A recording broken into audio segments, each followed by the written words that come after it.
श्रियकान्ताय कल्याणनिधये निधयेऽर्थिनाम् श्रीवेङ्कटनिवासाय श्रीनिवासाय मङ्गलम्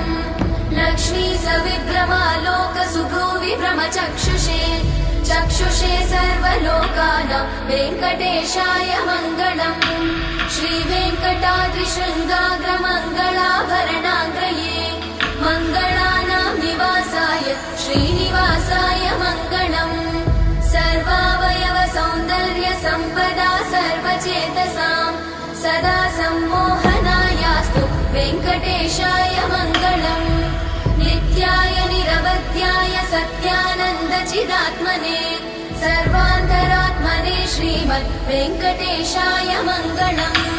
स्वतः सर्वविदे सर्वशक्तये सर्वशेषिने सुलभाय सुशीलाय वेङ्कटेशाय